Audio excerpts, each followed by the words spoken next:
আমি বিএনপির মনোনীত পদপ্রার্থী। 12 ফেব্রুয়ারি যে নির্বাচন হবে, আমার প্রতীক ধানের শীষ।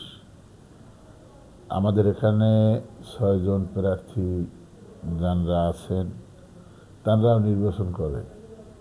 আমরাও চাই সকলের স্বতঃস্ফূর্ত অংশগ্রহণ এবং সুন্দর পরিবেশ, একটা উৎসবমুখর পরিবেশে নির্বাচন হবে। জনগণ যাকে ভোট দিয়ে নির্বাচিত করবে আমরা সেইটাই মেনে নেব ইনশাল্লাহ। আর যারা প্রার্থী আছেন, আমি মনে করি সব প্রার্থী সমান প্রার্থী। আমার দ্বারা কেউ ভালো বড় প্রার্থী, কেউ ছোট প্রার্থী, কেউ আমার শক্ত প্রতিপক্ষ, কেউ আমার দুর্বল প্রতিপক্ষ, আমি এটা মনে করি না। আমি মনে করি যারা প্রার্থী আছেন সবাই প্রার্থী এবং সবাই আমার প্রতিপক্ষ। তারা নির্বাচন করেন তাদের বিভিন্ন মার্কা নিয়ে দলের।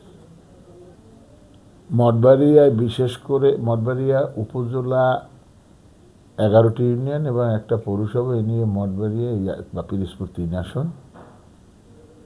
এখানে আমাদের 2,41,000 ভোটার। মঠবাড়িয়ার অবহেলিত কারণ, মঠবাড়িয়া দীর্ঘদিনের অবহেলিত। বিএনপি গভর্নমেন্ট, বেগম খালেদা জিয়ার গভর্নমেন্ট 1991 সনে যখন হয়েছে, সরকার গঠন করছে বিএনপি, তখন আমাদের প্রিয় নেত্রী, দেশনেত্রী বেগম খালেদা জিয়া মঠবাড়িয়ায় সফর করছেন প্রধানমন্ত্রী থাকাকালীন অবস্থায়। এবং সেই থেকে বিএনপির আমলে আমাদের মঠবাড়িয়ায় বিভিন্ন উন্নয়নমূলক কর্মকাণ্ড হয়েছে। মঠবাড়িয়াকে শহরকে পৌরসভায় করা হয়েছে। তারপর আমাদের কলেজে বিভিন্ন ভবন দেওয়া হয়েছে, ছাত্রাবাস দেওয়া হয়েছে সরকারি কলেজে আর কি। তাছাড়া মঠবাড়িয়ার সাথে যে জেলা সড়কটি, ওই জেলা সড়কটি ছিল তখন মাটির রাস্তা কেবল। ওই সড়কটি পাকাকরণ এবং যোগাযোগ ব্যবস্থা বেগম খালেদা জিয়া সরকারি করেছে। পরবর্তীতে আমাদের মঠবাড়িয়ায় এই আওয়ামী লীগের 17 বছরে আসলে তো বিভিন্ন প্রকল্পের নামে, সেটা শুধু মঠবাড়িয়াই নয়, সারা বাংলাদেশেই বড় বড় যে মেগা প্রকল্প বলেন, এই পদ্মা সেতু বলেন, কর্ণফুলী টানেল বলেন, বিভিন্ন ফ্লাইওভার বলেন, মেট্রো রেল বলেন, এইসবগুলো মেগা প্রকল্পের নামে অতিরিক্ত বরাদ্দ দিয়ে 1 টাকার জায়গায় 4 টাকা বা 4 গুণ টাকা পয়সা দিয়ে এই আওয়ামী লীগ এই টাকা পয়সা আত্মসাৎ করছে। এবং তার পাশাপাশি আমাদের স্থানীয়ভাবে তখনকার যারা এই ডেভেলপমেন্ট ওয়ার্ক করছে, এগুলো আসলে এখানে যারা নেতৃত্বে ছিল, যারা এমপি টেমপি ছিল, তারা কিন্তু আসলে তেমন একটা কাজবাজ বা উন্নয়নমূলক তেমন একটা কর্মকাণ্ড তেমন একটা করতে পারে না। একটা বাৎসরিকভাবে যে একটা বরাদ্দ থাকে, তার মধ্যেই তারা সীমাবদ্ধ ছিল। এবং পক্ষান্তরে কাজবাজ যারা করছে তারা সবাই আওয়ামী লীগের ঠিকাদার ছিল। এবং তারা আসলে কাজ যেটুকু করা লাগে বা কাজ ফালাই থুইয়া টাকা পয়সা বিল তুলিয়া নিয়ে গেছে। তো মঠবাড়িয়া আপনারা সবাই জানেন, সারা পিরোজপুরের। তো এখন মঠবাড়িয়ায় বিশেষ করে আমাদের যে এখন যে দুরবস্থা, তাতে মঠবাড়িয়ায় চলাফেরার মতন কোনো কায়দা নাই, কোনো রাস্তা ভালো নাই, একটা রাস্তাও ভালো নাই।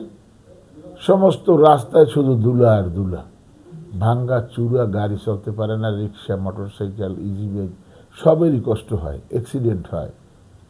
তো যদি ইনশাল্লাহ আমরা ক্ষমতায় আসি, বিএনপি যদি ক্ষমতায় আসে এবং মঠবাড়িয়ার মানুষ যদি ধানের শীষে ভোট দিয়ে আমাকে জয়লাভ করে, তাহলে আমি মঠবাড়িয়ার যত প্রকার উন্নয়নমূলক কর্মকাণ্ড আছে, রাস্তাঘাট বলেন, ব্রিজ কালভার্ট বলেন, বিভিন্ন অবকাঠামো বলেন, বিভিন্ন শিক্ষা প্রতিষ্ঠান বলেন, এগুলো আমরা সর্বাগ্রে অগ্রাধিকার ভিত্তিতে আমরা এগুলো সম্পন্ন করব এবং মঠবাড়িয়াকে যাতে একটা উন্নত নির্বাচনী এলাকা বা একটা উন্নত উপজেলা এবং একটি সমৃদ্ধিশালী উপজেলা হয়, সেদিকে আমাদের লক্ষ্য থাকবে।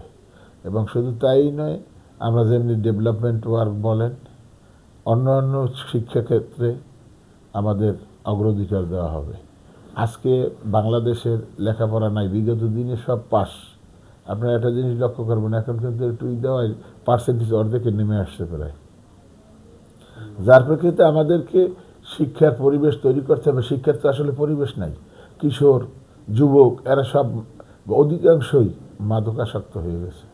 মঠবাড়িয়ায় বিভিন্ন সময় এই যে মাদকের যে প্রভাব, এগুলো দমন করতে হবে, নির্মূল করতে হবে, এবং আমরা এটা করবো। এবং মঠবাড়িয়া একটা সন্ত্রাসের মানে রাজপথ ছিল আর কি, মানে কি বলে ওরে, মানে জনপদ, সন্ত্রাসের জনপদ ছিল। সেই জনপদকে আমরা মঠবাড়িয়ায় একটা শান্তিপ্রিয় মঠবাড়িয়া গড়ে তুলব, একটা নিরাপদ মঠবাড়িয়া, সকলের সমান অধিকার থাকবে। এখানে সকল নাগরিক তাদের নাগরিক অধিকার ভোগ করবে, সকল নাগরিক তার কথা বলার অধিকার ভোগ করবে, তার বাক স্বাধীনতা থাকবে। আমরা হিংসা, প্রতিহিংসার রাজনীতি বিএনপি করে না, এবং আমরাও মঠবাড়িয়ায় করব না।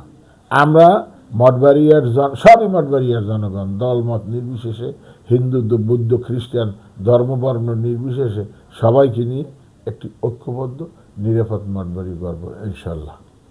দেখেন, এই যে দুর্নীতির বিরুদ্ধে বিএনপি, আপনি একটা জিনিস লক্ষ্য করবেন, শহীদ রাষ্ট্রপতি জিয়াউর রহমান বাংলাদেশের রাষ্ট্রপতি ছিলেন, তার মধ্যে কোনো দুর্নীতির ছাপ আপনারা লক্ষ্য করেছেন? কোনো দুর্নীতির ছাপ কিন্তু শহীদ রাষ্ট্রপতি জিয়াউর রহমানের মধ্যে নাই, তার বাংলা চটকি ছিল। বেগম খালেদা জিয়া 3 বারের প্রধানমন্ত্রী, দুর্নীতির কোনো ছাপ, অর্থ পাচার, অর্থ আত্মসাদের কোনো মামলা কিন্তু এই 17 বছরে আওয়ামী লীগ এই ফ্যাসিস্ট কিন্তু করতে পারে নাই। অর্থাৎ বিএনপির শহীদ রাষ্ট্রপতি জিয়াউর রহমান এই দল গঠন করছে। বেগম খালেদা জিয়া এই দেশকে একটি সমৃদ্ধশালী দেশে পরিণত করেছিল। তিনি গণতন্ত্রের জন্য আন্দোলন করছে সৎ। বিএনপি মানে দেশের স্বাধীনতা, সার্বভৌমত্ব রক্ষা। বিএনপি মানে একটি সৎ, সঠিক সরকার, যার প্রেক্ষিতে এই দুর্নীতির বিরুদ্ধে আমাদের প্রিয় নেতা, দলের চেয়ারম্যান জনাব তারেক রহমান, তার ঘোষণা দুর্নীতিতে 0 টলারেন্স। চাঁদাবাজিতে আপনার ইতিমধ্যে লক্ষ্য করছেন দলের অনেক নেতাকর্মীর কি অ্যাকশন। তারেক রহমানের যে পরিকল্পনা, সেই পরিকল্পনা মাফিক দেশে আগামীতে সব কিছুই বাস্তবায়ন হবে ইনশাল্লাহ। তারেক রহমান এদেশের মানুষের জন্য বিভিন্ন পরিকল্পনা গ্রহণ করেছেন। তিনি ইতিমধ্যেই এই দেশকে গড়ে তোলার জন্য, রাষ্ট্রীয় অবকাঠামো মেরামতের জন্য, এই দেশটা ধ্বংস করে দিয়ে গেছে আওয়ামী লীগ, এই দেশটাকে আবার টেনে তুলে মানে উঠাবার জন্য তিনি বিভিন্ন যে 31 দফার মাধ্যমে যে কর্মসূচি দিয়েছে, জাতির সামনে যে উপস্থাপন করেছেন, তার আলোকেই ইনশাল্লাহ আমরা সব ক্ষেত্রে এর বাস্তবায়ন ঘটাবো ইনশাল্লাহ। আমরা তারেক রহমানের নেতৃত্বে, তিনি বাংলাদেশের নেতৃত্ব দিচ্ছেন, বিএনপির নেতৃত্ব দিচ্ছেন এখন, তার নেতৃত্বেই ইনশাল্লাহ আগামীর বাংলাদেশ বিশ্ব মানচিত্রে একটি উন্নত জাতি হিসেবে স্থান করে নেবে বলে আমি আশা করি। নির্বাচনী মাঠে এখন পর্যন্ত যেগুলো আমরা লক্ষ্য করছি, তাতে বাধা বিপত্তি তেমন একটা পরিলক্ষিত হচ্ছে না। তবে কিছু কিছু জায়গায় ওই যে মানে ভেস্তে টিকিট দেয়, তো এই ধরনের কিছু মানে আচরণবিধি লঙ্ঘিত হয়, এই ধরনের কিছু নির্বাচনী প্রচারণা হয়তো কেউ কেউ করতেছে। এবং আমরা আশা করি এখানে নির্বাচনের দায়িত্বে নিয়োজিত যে প্রশাসনিক কর্মকর্তা যারা আছেন, তারা এগুলো সিরিয়াস দেখবেন। এবং এখানে ধরেন এই কিছু কিছু প্রার্থী আছে, তারা যে মানে প্রচারের জন্য যে মাইক ব্যবহার করবেন, তার সাথে অতিরিক্ত করতেছেন। তা আমরা আসলে আমাদের প্রিয় নেত্রী, দেশনেত্রী বেগম খালেদা জিয়া, তারেক রহমান, এরা এদেশের মানুষের ভোটের অধিকার প্রতিষ্ঠা করার জন্য আজকে আমাদের নেত্রী আমাদের মাঝে নাই। তার যে আশা, তিনি যেটা চেয়েছেন মানুষ ভোট দেবে, মানুষের ভোটে একটা নির্বাচিত সরকার গঠিত হবে। সে কারণে সেইটা বাস্তবায়নের জন্য আমাদের যত প্রকার ত্যাগ স্বীকার করা লাগে আমরা সেটা করব। আমরা শান্তিপূর্ণ পরিবেশে সকলের সাথে সৌহার্দ্য স্থাপন করে শান্তিপূর্ণভাবে একটা নির্বাচনের মাধ্যমে একটা সরকার গঠিত হবে, সেটা আমরা এখানে করব। আমাদের পক্ষ হতে এই নির্বাচন যাতে সুষ্ঠু, অবাধ ও নিরপেক্ষ হয়, আমরা আমাদের এলাকায় সেটাই অবশ্যই ব্যবস্থা করব। এবং আপনারা ইতিমধ্যেই লক্ষ্য করেছেন আমাদের বিএনপির চেয়ারম্যান জনাব তারেক রহমান এই নির্বাচনকে সুষ্ঠুভাবে শান্তিপূর্ণ উপায়ে অনুষ্ঠিত করার জন্য যাবতীয় পদক্ষেপ তিনি গ্রহণ করেছেন এবং আমাদেরকে সেই মাফিকই নির্দেশ দিয়েছেন যাতে একটি সুষ্ঠু নির্বাচন 12 তারিখে হয় এবং মানুষ ভোট দিয়ে একটি সরকার গঠন করতে পারেন, সেই ব্যবস্থা আমাদেরকে নির্দেশ দেওয়া হয়েছে এবং সেই মাফিকই আমরা ইনশাল্লাহ আগাইতেছি। আপনারা একটা জিনিস বিগত দিন লক্ষ্য করেছেন, 2014 সালে নির্বাচন হয়েছে, 153 সিটের রেজাল্ট আগেই হয়ে গেছে, যেখানে 151 সিট লাগে সরকার গঠন করতে। 2018 সালে দিনের ভোট রাত্রে কাটিয়া নিয়ে গেছে। 2024 সালে আমি এবং ডামি নির্বাচন হয়েছে। অতএব এখানে শুধু ওই তারুণ্যের ভোট না, আওয়ামী লীগ যারা করে তারাও কিন্তু ভোট দিতে পারে নাই, কেন ভোট তো আগেই দেওয়া হয়ে গেছে, কাটা হয়ে গেছে। অতএব শুধু তারুণ্য না, বাংলাদেশের মানুষ ভোট দিতে পারে নাই, সেই আওয়ামী লীগ করুক, বিএনপি করুক, জামাত করুক, চরমনাই করুক, যাই করুক, ভোট কিন্তু কেউ দিতে পারে নাই। অতএব এই যে আগামী 12 তারিখের যে নির্বাচন, আমি আগেই বলছি, আমাদের নেত্রী মানুষের ভোটাধিকার প্রয়োগের জন্য, গণতন্ত্র পুনরুদ্ধারের জন্য আন্দোলন করেছেন, তিনি অনেক ত্যাগ স্বীকার করেছেন। আমরা বিএনপি অবশ্যই মানুষ যাতে শান্তিপূর্ণ উপায়ে ভোট দিতে পারেন। এবং আপনারা একটা জিনিস লক্ষ্য করবেন, আমাদের ভারপ্রাপ্ত চেয়ারম্যান জনাব তারেক রহমান একটি ভাষণ ছিল, যেটা আপনাদের সামাজিক যোগাযোগ মাধ্যম আসছিল, যে আমি আপনাদের ভোট চাই না, আপনারা আমাকে সাহায্য করেন, আপনাদের ভোটাধিকার ফিরিয়ে দেব, এই জন্য আমাকে সাহায্য করেন। এই কথা বলছিল, আপনারা জানেন কি না জানি না। তো আমাদের আজকে ভোটের অধিকার পুনরুদ্ধার হয়েছে, মানুষ ভোট দিতে অবশ্যই যাবে এবং আমাদের সহযোগিতা থাকবে, সকলে যাতে ভোট দিতে পারে, তার ইচ্ছে মতন তার পছন্দের প্রার্থীকে তারা ভোট দিতে পারবে। এজন্য আমাদের দলের পক্ষ হতে সবাইকে সচেতন করা হবে এবং সবাইকে সহযোগিতা করা হবে।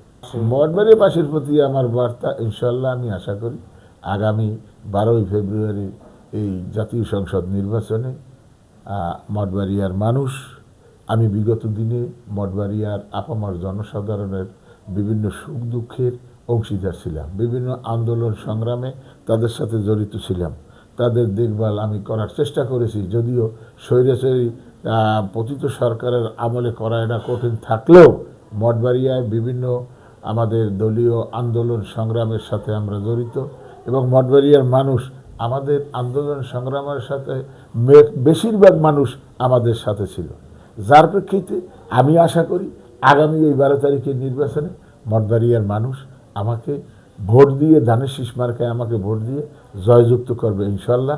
এবং আমি তাদের প্রতি আমার আহ্বান থাকবে, সকল মঠবাড়িয়ার ভোটারদের প্রতি আমার আহ্বান, তারা আমাকে আমার দাবি এবং তাদের প্রতি আমার নিবেদন, আগামী 12 তারিখের নির্বাচনে আমার প্রতীক ধানের শীষে আপনাদের মূল্যবান ভোট আল্লাহর হস্তে আমাকে দিয়ে জয়যুক্ত করবেন, এই প্রত্যাশা রাখছি। গ্রিন টিভিকে ধন্যবাদ। গ্রিন টিভি আজকের আমার কাছে এই কথা বলার সুযোগ করে দেওয়ার জন্য এবং এই গ্রিন টিভির মাধ্যমে আমার এই বক্তব্য আমার এলাকা তথা বাংলাদেশের মানুষই দেখবে, এই জন্য গ্রিন টিভিকে অসংখ্য ধন্যবাদ এবং আপনাকে অসংখ্য ধন্যবাদ এবং গ্রিন টিভির সকল সার্বিক সহযোগিতা কামনা করি। ধন্যবাদ, সবাইকে ধন্যবাদ জানাচ্ছি। আসসালামু আলাইকুম।